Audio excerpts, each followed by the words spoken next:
Hi guys, it's Maureen. Welcome back to my little English page. Today is our weekly listening practice, and as you know, we have a fantastic special feature again. So I'm sorry I'm a few minutes late. I had a few little things I had to finish before starting, but thank you guys for being patient and for waiting.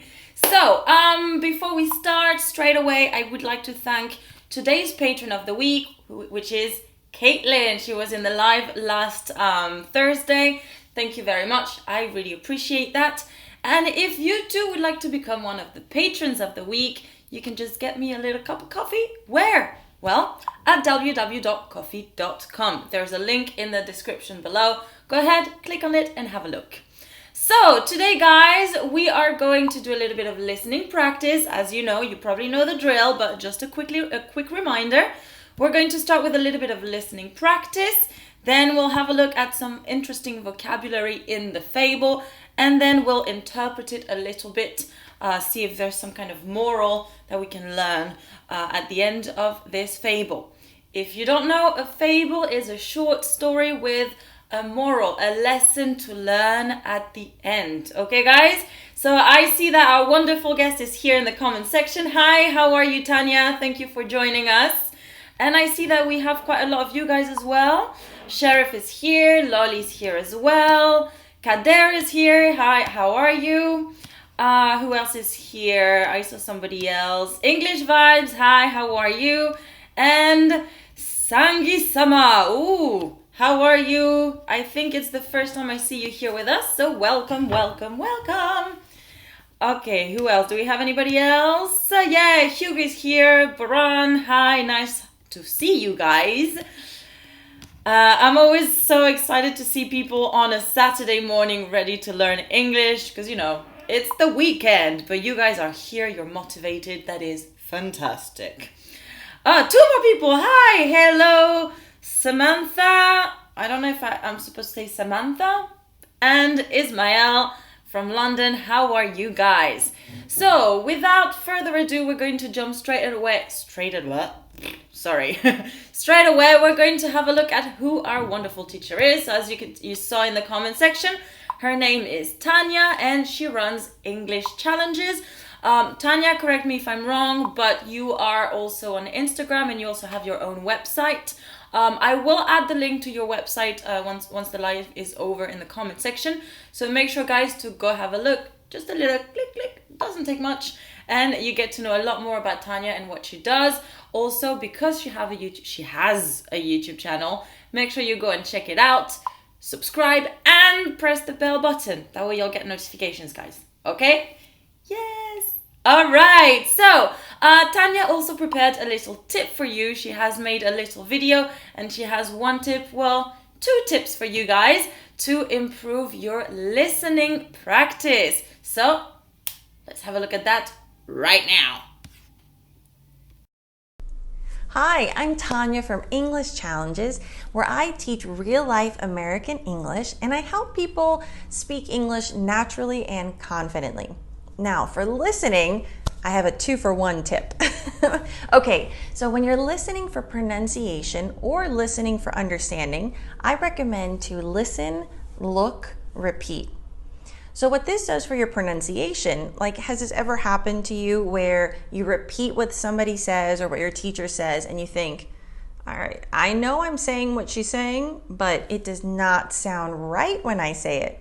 So if you look, not just listen, look at the shape of the mouth, look at the lips, look at the jaw placement. It could be as simple as, instead of going close it, and then it changes the sound just enough to make it sound better, to really take your pronunciation to the next level.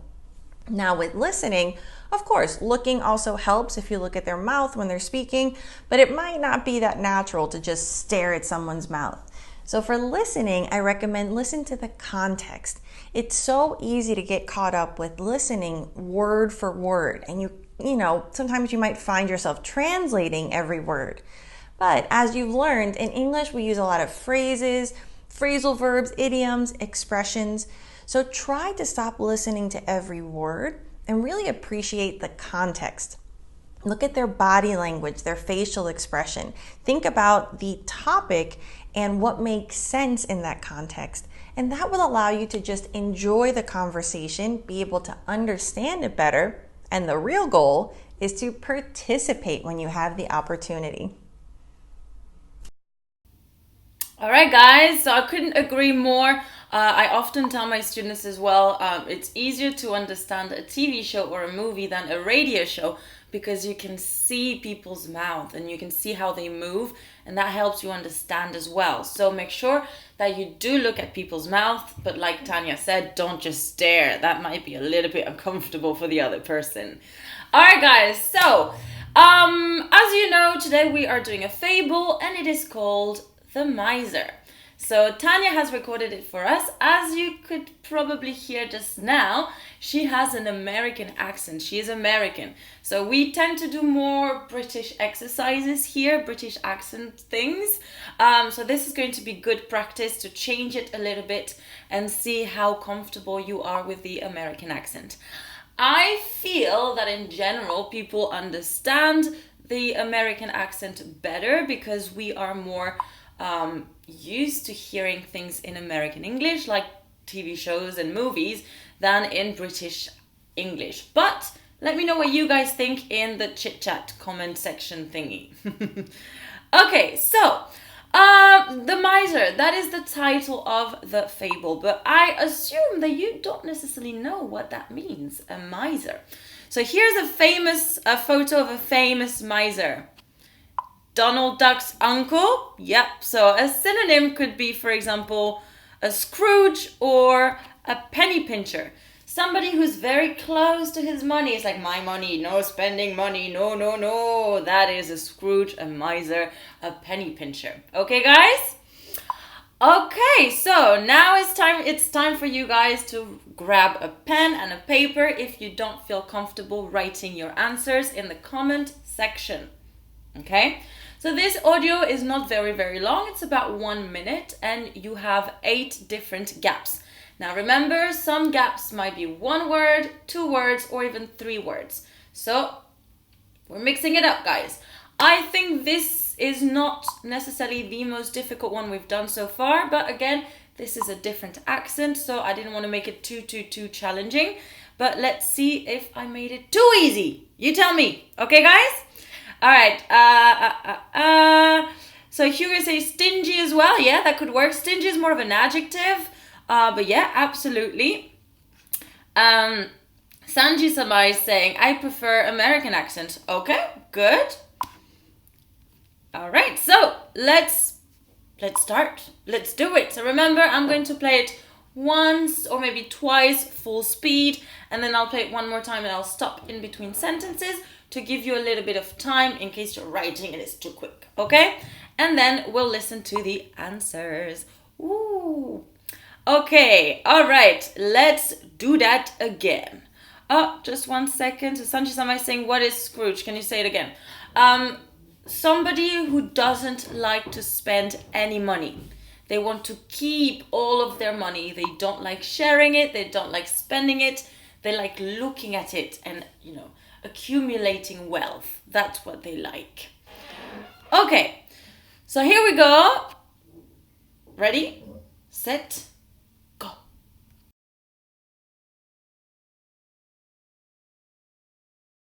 A miser sold all that he had and bought a lump of gold, which he buried in a hole in the ground by the side of an old wall and went to look at it daily.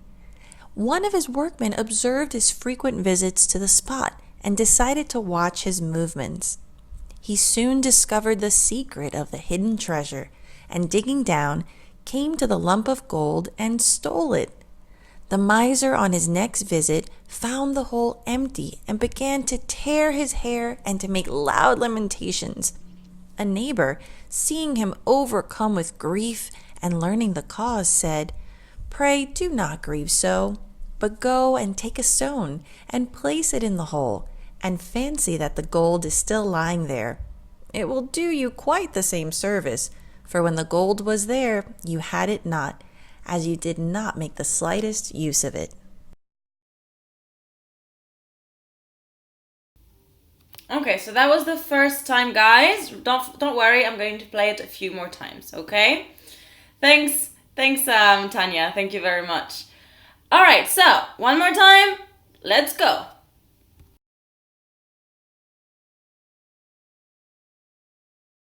A miser sold all that he had and bought a lump of gold, which he buried in a hole in the ground by the side of an old wall and went to look at it daily.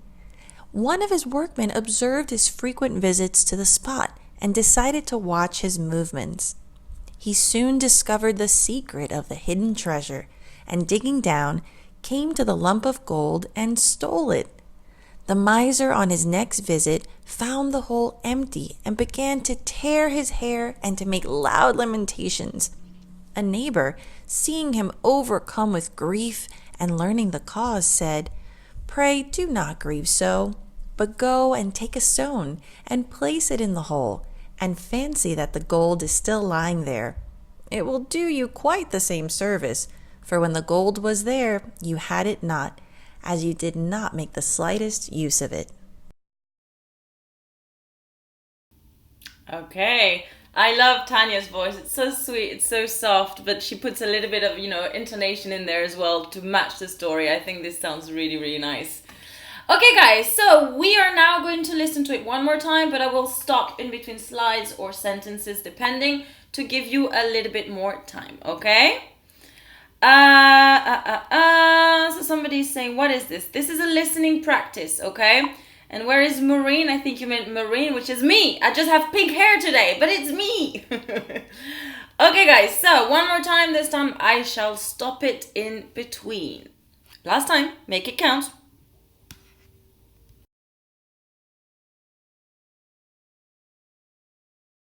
A miser sold all that he had and bought a lump of gold, which he buried in a hole in the ground by the side of an old wall and went to look at it daily.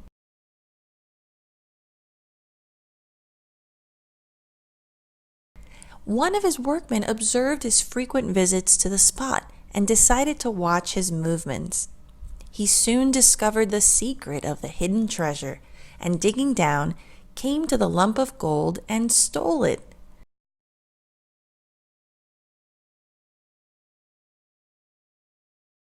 The miser on his next visit found the hole empty and began to tear his hair and to make loud lamentations. A neighbor, seeing him overcome with grief and learning the cause, said,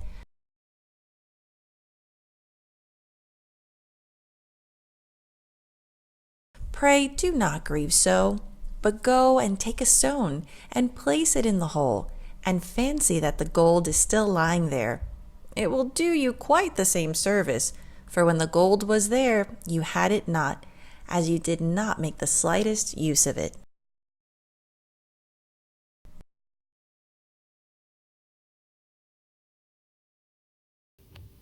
Okay, all right. So I see quite a lot of good answers in the comment section, guys. You're doing very, very good. Yeah, well done. Let's see. Hello, Alfred. How are you? Okay, good. I see maybe one or two mistakes. So let's have a look now. We're going to correct, guys. So remember, I always play the correction twice. The first time, focus on correcting. The second time, try to close your eyes and just focus on what you're actually hearing. Now that you've heard the story a few times, you've seen it as well, it should be a lot easier to just close your eyes and focus on understanding what you actually hear, not what you read. Okay? Let's go.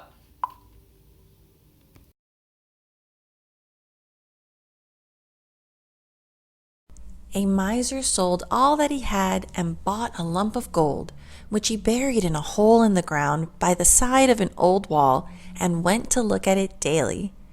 One of his workmen observed his frequent visits to the spot and decided to watch his movements. He soon discovered the secret of the hidden treasure, and digging down, came to the lump of gold and stole it. The miser on his next visit found the hole empty and began to tear his hair and to make loud lamentations. A neighbor, seeing him overcome with grief and learning the cause, said, "Pray do not grieve so, but go and take a stone and place it in the hole, and fancy that the gold is still lying there.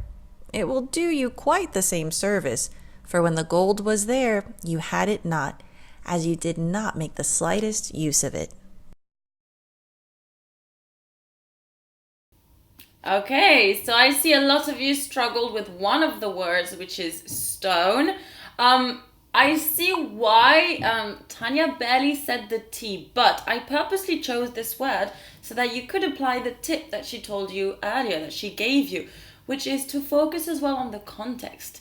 What else could we have been talking about? About the stone, a stone, something to replace the lump of gold. Okay, guys? So let's listen to it one more time. But remember, now that you've corrected, try to fully focus on just listening, okay? Don't look, just listen. Close your eyes and take it all in. Okay, guys? Let's do that.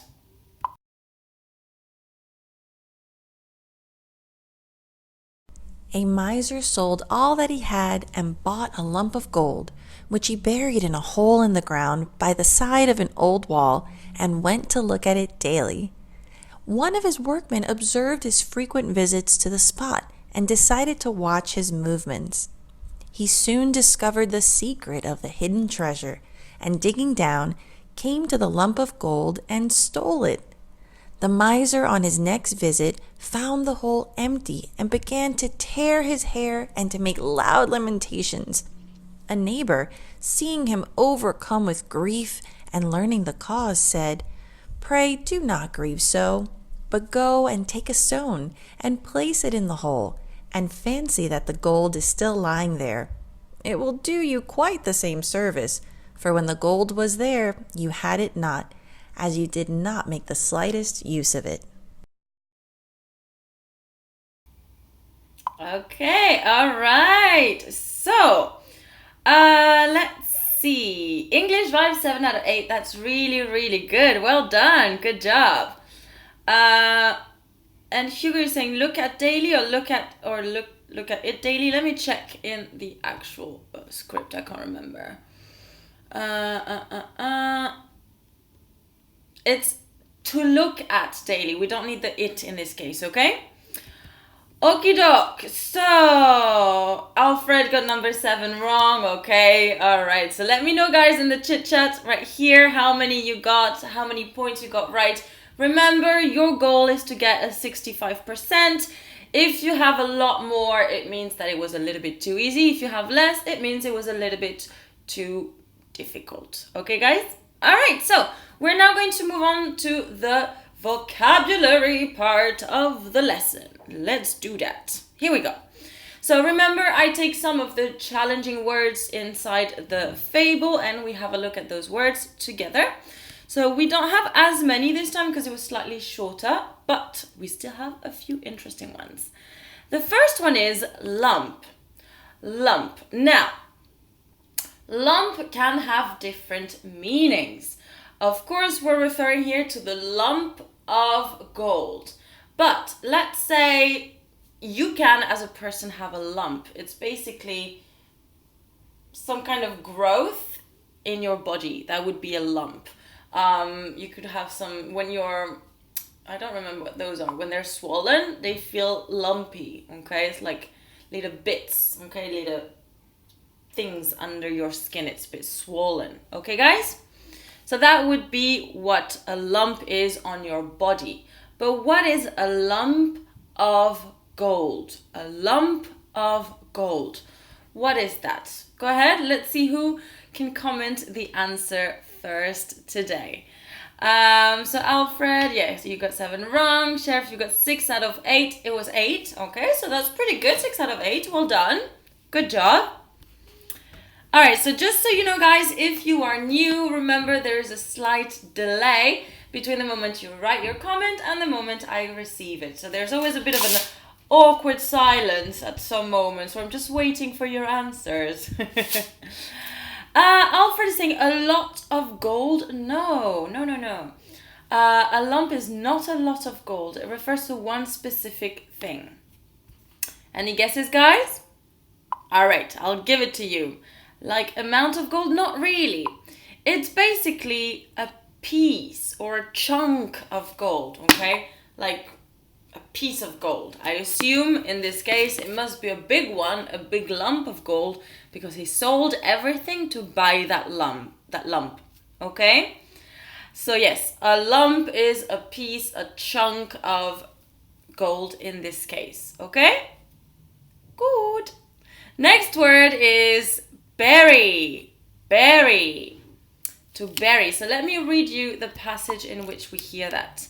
A miser sold all that he had and bought a lump of gold, which he buried in a hole in the ground.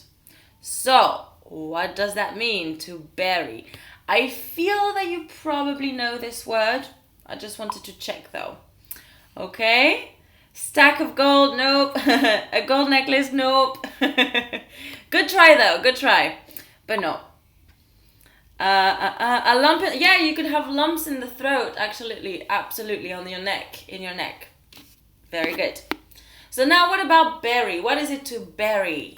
So here we're talking about physically burying something, but you can also bury feelings, emotions as well.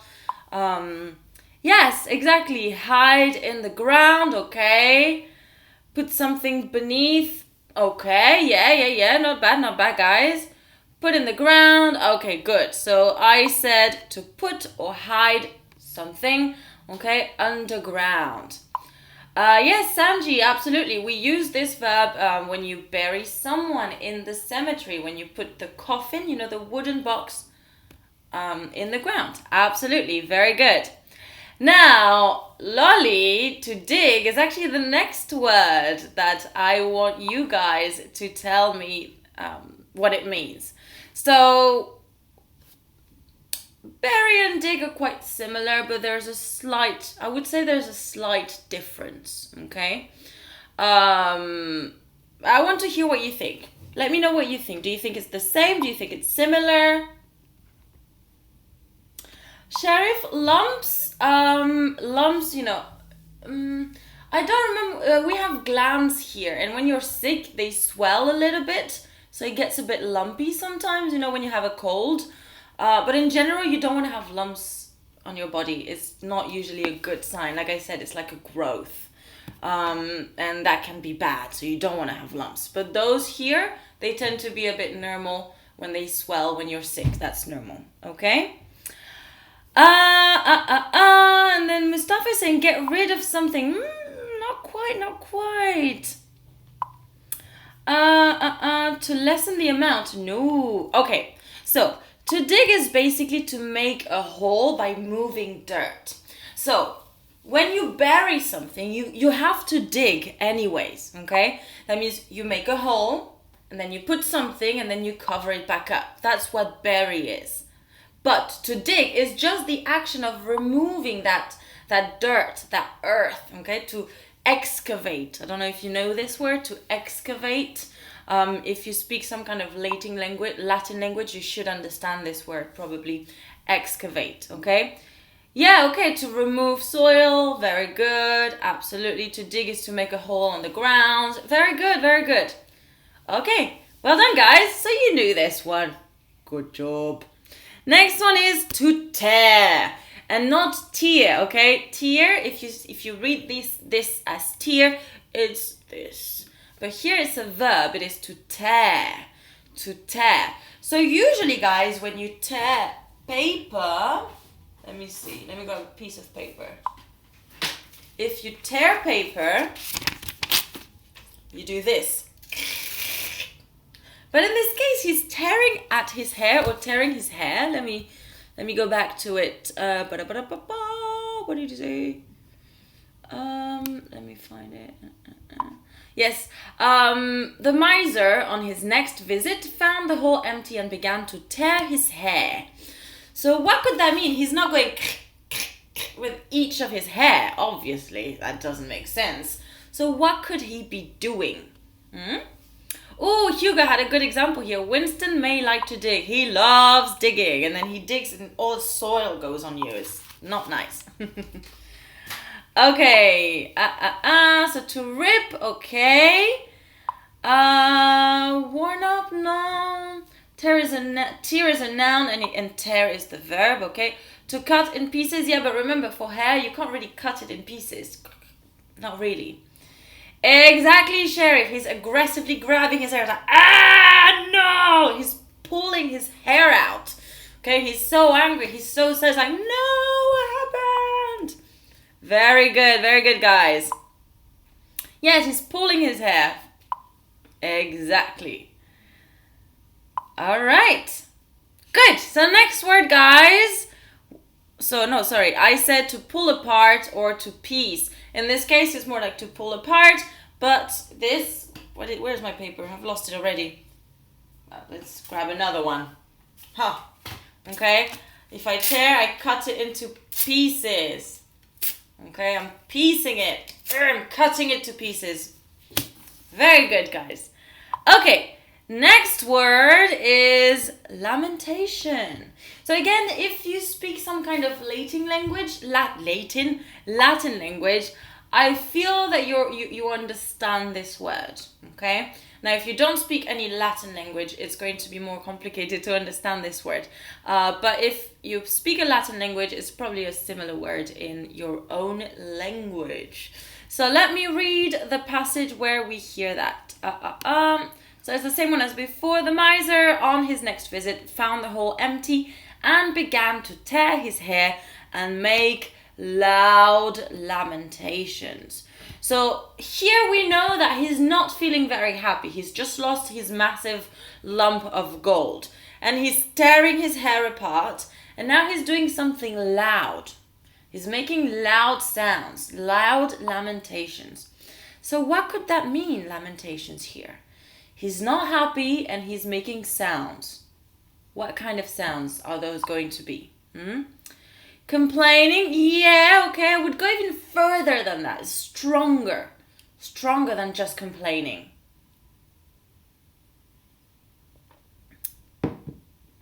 Any other guesses, guys? What are lamentations? weeping and crying. Yes, very good. So it can be an expression of grief or sorrow, because that could be considered lamentations, for example. Okay, it's very loud, very sad, very over the top. I have a good crying face, don't I? Yes, close to weeping, sobbing. Yes, very good. Crying, grieving, wailing. Very good, guys. Very good. And then Sergio, for the previous word, saying, I tore a letter that informed me that I owe money. Yep, I feel you there. Okay, guys, so do you get lamentation? Okay. Oh, that crying face. Not good, not good. Alright, guys, so let's move on to, for the next word is tak, tak, tak, grief. Okay, so this is part of the definition here as well. But it was in the fable, so I thought, let's put it in there too, okay? So grief, in the passage. Crap, I think in the passage it's actually grieve, which is the verb. So let me change that, guys. Grieve. So I'll have to change the definition a little bit. Okay, but what is it? Grief, grieve. Okay, grief is the noun, grieve is the verb. What does that mean? Okay, she says, the lady or the other person in the story says, don't grieve, it's okay. So grief, yes, Alfred, is sadness. As a noun, sadness. Very good.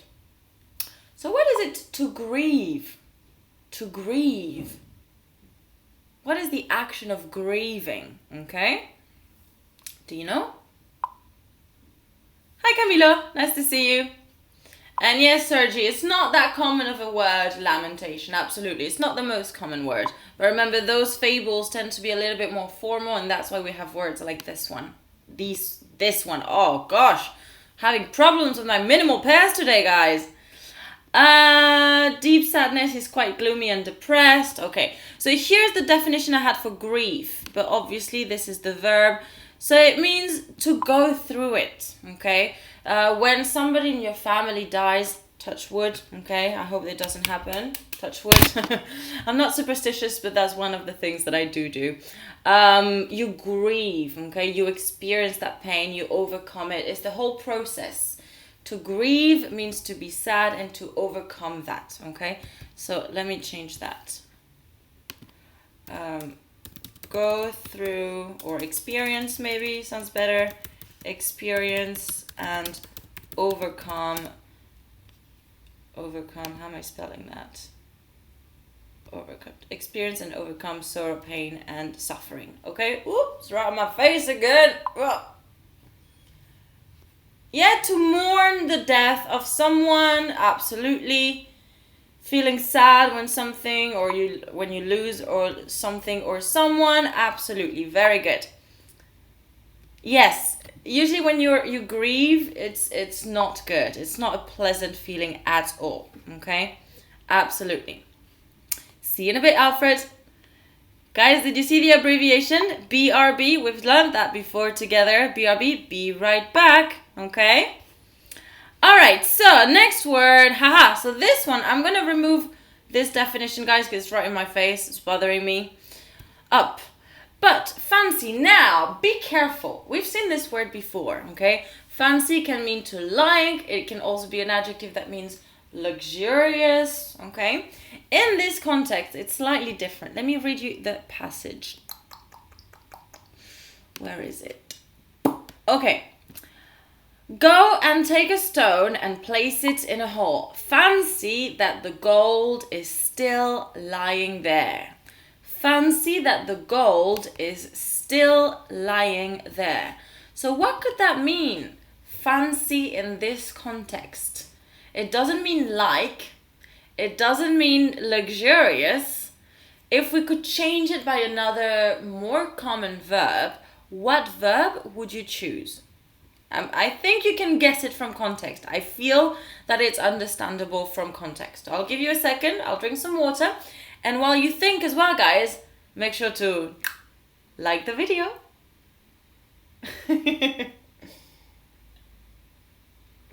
Okay. So who's first? Hello, Nada. Nice to see you. How are you? Yes, Sherry. Very, very good. In this context, it's a synonym of imagine. Imagine. Absolutely. Very good. Okay, so think, imagine. So if we read the sentence again and replacing this word, it is go and take a stone, place it in a hole, and imagine or think that the gold is still lying there. Good job. Well done. Okay. Yes, suppose works as well. Hi, EEU. Nice to see you. Yes, Lolly, imagine, think. Very good. Fantastic, guys. Well done. Fantabulous. Okay. And we're going to move on to the last word, which I hesitated to put it there because I think we've seen it before. But, you know, I thought it was a good word, so I would still put it there. Slightest. Slightest. Okay, so we've seen it before. But I feel like it's slightly different in context here. So here, if I read the little bit again, it is, it will do you quite the same service for when the gold was there, you had it not, as you did not make the slightest use of it. The slightest use of it. So remember here, keep in mind that the structure is negative, okay? You did not make the slightest use of it. So in this particular context, what does it mean? Okay, I want you to try to interpret that a little bit. Let me know. So today is Independence Day in Ukraine, but a lot of people feel grief because our soldiers die every day. Okay, oh, that's very sad, Sergi. I'm very sorry to hear that. Wow. Yeah, and grief is the perfect word here to describe. Absolutely. Very good. Okay. So what about slightest here, guys, in context? How do you interpret it? What do you think it means? Sheriff, that's a good, very good alternative. You wrote, you hardly make any use of it, of the gold. Very good. So Lolly, yes, any at all, no use at all. Very good. Because there's a negative, so that's why it's not at all. Okay, very good. Perfect. Any other alternatives that you guys came up with? It means little effort. So, yes, it can mean that, but in this particular context, it's just zero. Because there's the negative before, did not make the slightest. So, you didn't even use it a tiny bit. That's what it means. Not even a little bit. Okay, so if it's not even a little bit, it's bubble, zero. Good. So, yeah, I wrote, in this context, made no use at all, okay? All right, very good, guys. So now, let's do a little bit of comprehension. What do you think there is to learn from this fable? What do you learn from the miser here? What can we learn, okay? I've got to teach English. My class is starting. Well, bye-bye, PBS. So guys, how do you interpret it, okay? Let me read what the other person said to the miser at the end. I think there's a lot to learn in that little bit. Pray do not grieve so, but go and take a stone and place it in the hole, and fancy that the gold is still lying there. It will do you quite the same service, for when the gold was there, you had it not, as you did not make the slightest use of it. So how can we interpret that? What do you understand here? I'm curious to see what your interpretation is. I don't want to give you mine yet because I don't want that to kind of change your mind about it. I want to hear what you think first. Hey Alfred, you're back! Hi! So Alfred, we're just trying to analyze the the deepest meaning of this fable? What is there to learn? Ooh, I think my neighbors are moving furniture. So what do you think, guys? Come on, don't let me hanging. Tell me something. Okay, so Sheriff is saying we shouldn't be stingy and we have to enjoy our life and our possessions. Okay. And then we should live in the present moment. All right. Okay. We have an expression in French which is not quite exactly the same, but I think fits well the situation, which is it's better one now than two tomorrow. It's not quite the same, but it shows that what you have now, make the most of it, because you don't know what tomorrow brings. You don't know what's going to happen. Okay, so maybe make the most of what you have today. Okay. So what else? How else do you interpret that, guys? I've given you a few of my thoughts here. Anything else? No other interpretation, deeper meaning to this fable? So remember we saw one with an ant and a grasshopper, and that was kind of the other way around, where the grasshopper was living in the moment too much. He was just, spending everything, eating everything, not saving food, and then when winter came, he didn't have anything. And the ants that had been working for gathering food for months and months, they were fine. But they told him, dude, you didn't do nothing when it was time, so now, sorry. So what do you think, guys? I interpret it as it being the opposite. But you don't have any thoughts on this one, guys?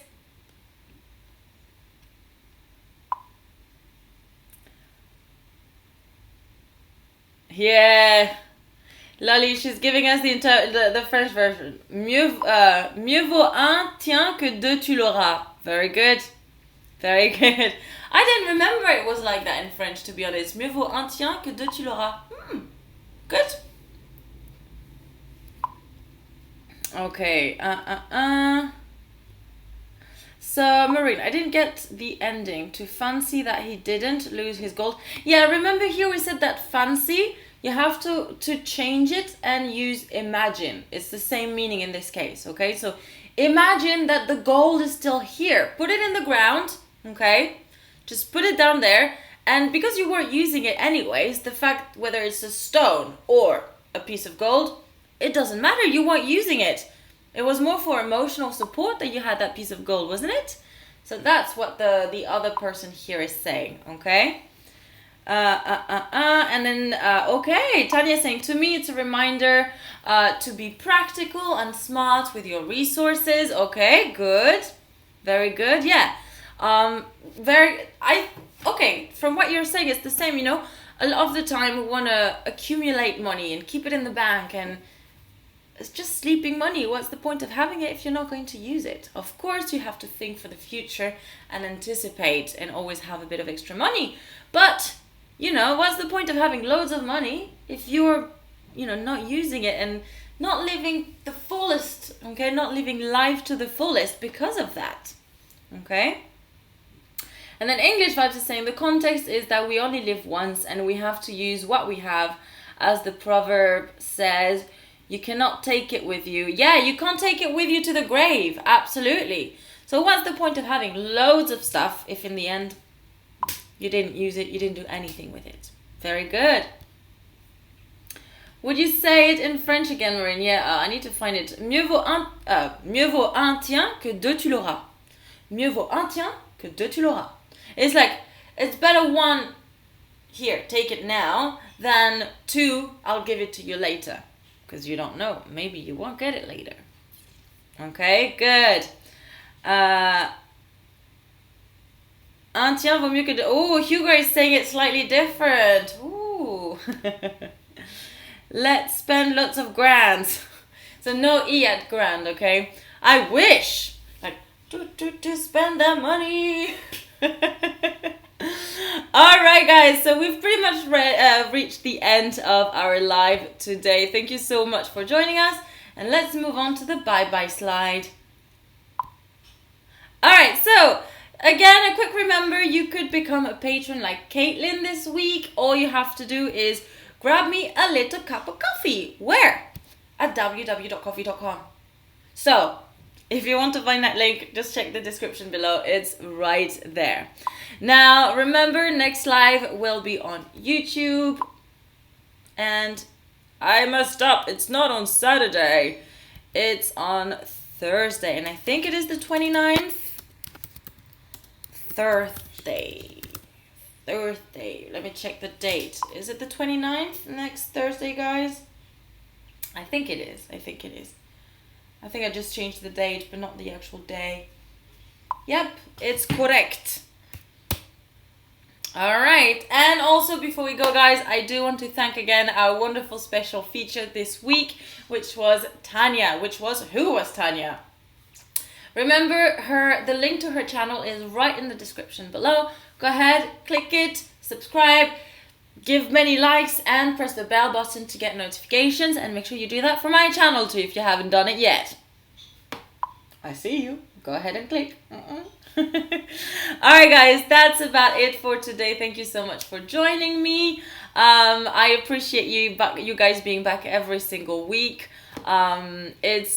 It's really nice. It's heartwarming to see that you're so motivated, and it makes me want to do more stuff for you guys because, you know, when you have motivated students, it motivates you too. All right, so thank you so much, guys. Have a wonderful weekend.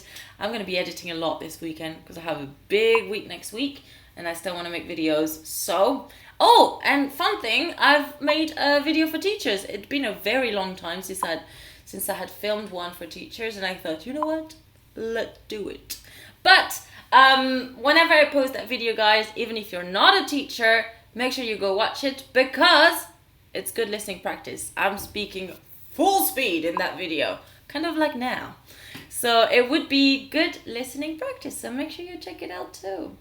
Alright guys, thank you so much for watching. I love you guys for being here every single week. I hope you have a wonderful weekend. And of course, keep on learning, okay? And bye-bye. Bye everyone. Bye Tannia. Bye all of my lovely students. And I will see you on Thursday. Bye. Now where's my bye-bye slide? Bye-bye slide, where are you? I always lose it. What am I doing? Huh. Ah, here it is. Okay, now I'm leaving, guys. Bye-bye. So guys, if you are curious and you want to learn to speak French, my native language, make sure to check the video that I released last week on how to pronounce the alphabet.